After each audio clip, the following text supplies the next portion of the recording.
Kahapon kami nakarating ng Manila, kinabukasan naman which is ngayong araw, dumiretso agad kami sa Tagaytay. Paano guys, sobrang init pala dito sa syudad. Kasama na rin namin ngayon yung dad ni Jonathan na galing pa ng Amerika.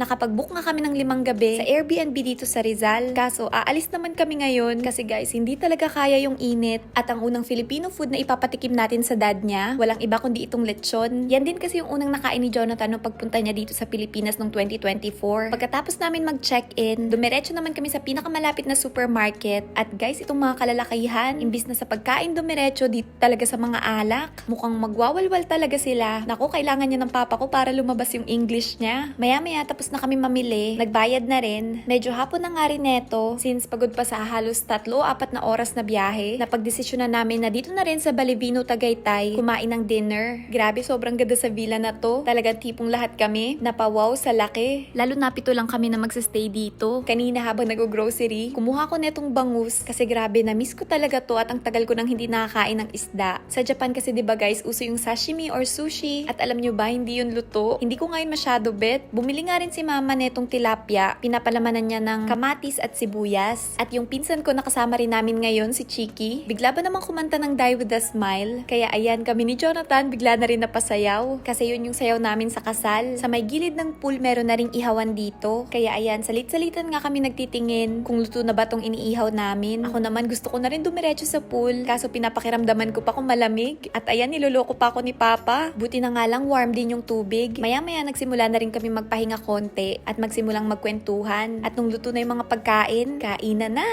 Grabe guys, sobrang sarap sa pakiramdam. Na-miss ko yung ganitong moment. Nakasama ko yung mga magulang ko sa pagkainan. Pati na rin si Jonathan at yung dad niya. Na bumiyahe pa talaga galing ng Amerika. Pati yung tita at pinsan ko na galing pa ng Palawan. Si Papa halos gusto pang ibalik itong champagne kasi sobrang mahal daw. Sabi ko wag nang tumingin sa mga presyo habang nandito kami. Ayan nga guys, so nagpa-picture pa sila sa champagne na to. Syempre hindi naman kami sanay sa mga ganyang mamahaling inumin. At habang nilalagay ni Jonathan sa wine glass, itong dalawang tatay namin, very supportive din sa pag-video at pictures. At ang purpose talaga ng champagne na yan ay para magkaroon kami ng toast. Ganito kasi yung kultura sa Amerika. Yung toast daw na to, celebration, na finally nagkita-kita rin ang pamilya namin na galing pa sa iba't ibang bahagi ng mundo. At talagang naging isa dahil sa sobrang special na celebration namin ni Jonathan. Bago kami mag-toast, nagkaroon pa ng sari-sariling speech. Pero guys, si Mama, tignan nyo naman yung reaction. Halatang hindi sanay sa mga mamahaling inumin. Kita naman sa reaksyon niya kung nagustuhan niya ba o hindi. Pati na rin tong tita ko guys. Tignan niyo naman.